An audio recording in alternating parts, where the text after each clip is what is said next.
You're here! Oh, I'm so glad you finally came. I've been waiting for hours. I was starting to count the tiles on the ceiling just to stay sane. I mean, that isn't really your fault, though. You got here right on time. I just thought, let me come here for a few hours early to make sure I don't miss you. Better safe than sorry, right? I wouldn't want to miss the best day of my life after all. Honestly, I'm just so glad that you came at all. I was worried maybe you were gonna miss what I put in your pants. You know, the letter I left in your pocket. Or worse, maybe you would find it, but just think it's a prank or something and ignore it. I mean, it kind of sounds like a prank, doesn't it? I mean, what kind of letter invites you to your own basement? Am I right? I like to think it a very romantic one, but I can see why the location would be cause for skepticism.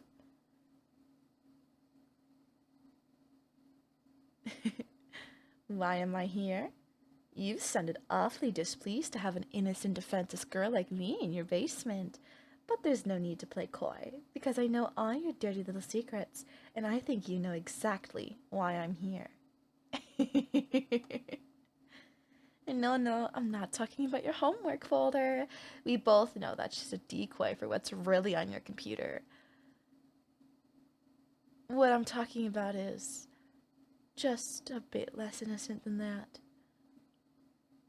Good acting, though. You were very good at faking it. Still silent? Tell you what, I'll give you a hint. You're something that rhymes with talker.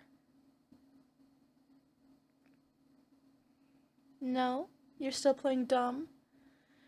Ah, you're so cute when you're lying through your teeth. And you're even cuter when you're sweating like that. I have to say, though, I thought I'd have to work harder to get you like that. You look uncomfortable in those clothes. Well, okay then, here's another hint. It's just a letter from Talker. It just needs one more, say, maybe at the start of the word. And it's an S. I always love it when you resist to the end. But alright, I'll humor you, since you enjoy being such a tease. Do you recognize this picture? I sure do. It's me! But something's wrong. Can you tell what? You see, I don't remember having this picture taken of me. In fact, it looks like it was taken in my house. But I live alone. I should have been all alone when this picture was taken. Do you have any idea who could have taken it? My legs are shaking, just thinking about what could happen to a sweet, vulnerable girl like me, who is the target of a stalker.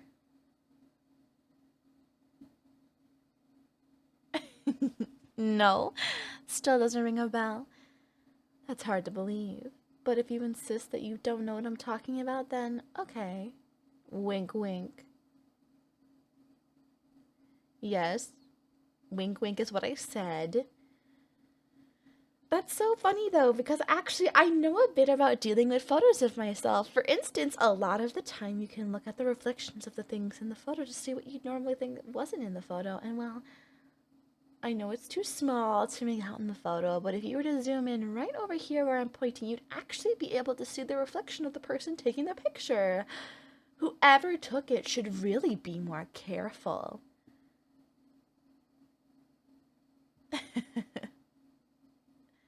Oh, you poor thing, you're shaking. I hope that's from excitement. And I have a separate photo here where I zoomed in and enhanced the reflection. It's so strange though. I could swear that this almost looks like you. Would you like to take a look at yourself? You don't have to snatch it. Be gentle, I was giving it to you. So, are you still gonna pretend to be innocent?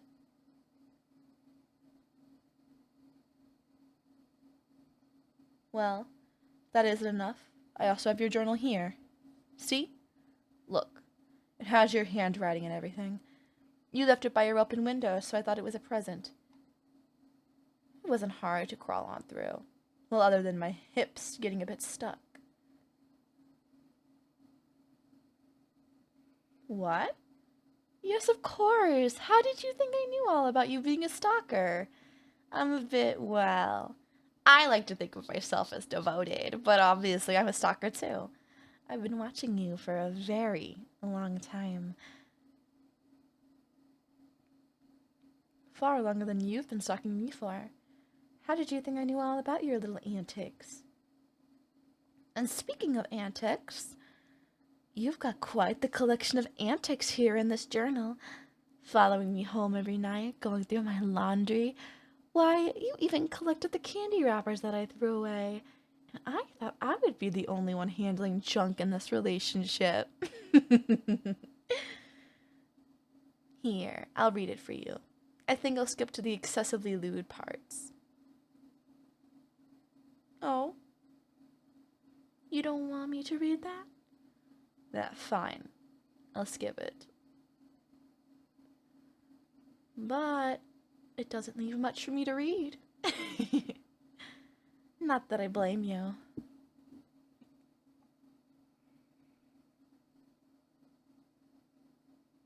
Hold on. Sorry, it's just taking longer to find what the most modest part than I thought. Oh! Saving that for later. Okay, here we go. This is relatively less indecent than the other parts.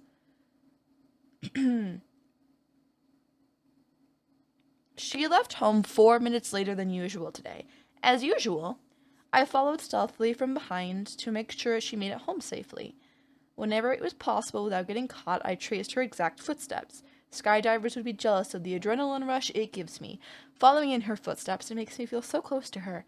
At one point, I noticed she shed a hair. Obviously, I took it for my collection. I flirted with the idea that perhaps she left it for me on purpose. A gift for my devotion. Speaking of gifts, a real gift would be if she... Okay, and then that part gets super lewd again. But you get the idea. I'll spare you that part.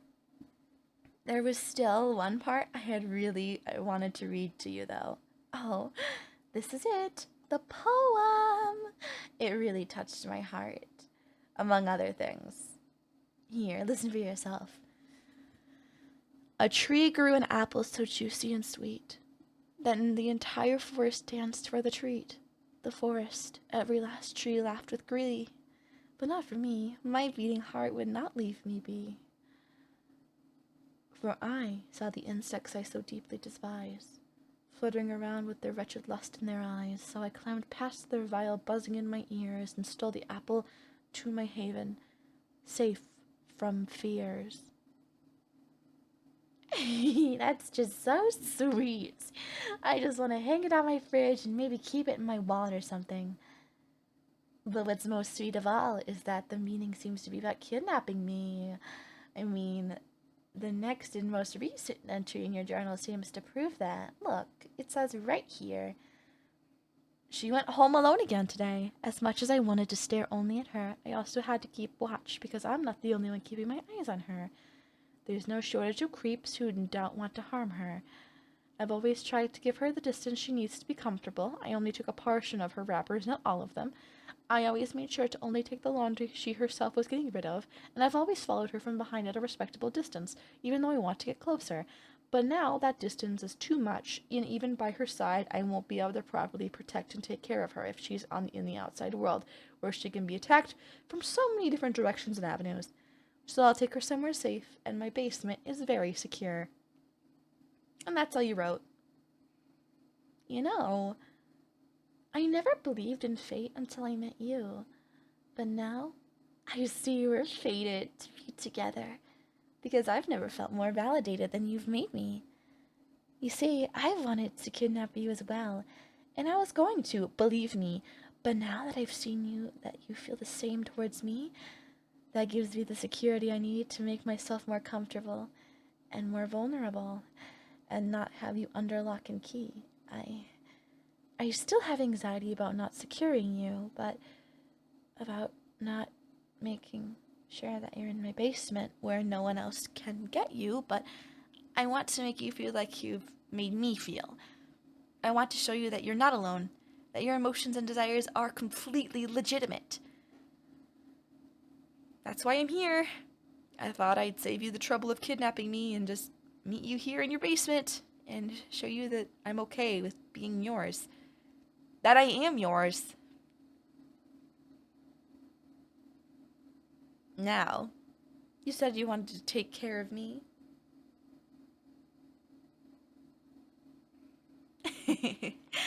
And how are you gonna do that?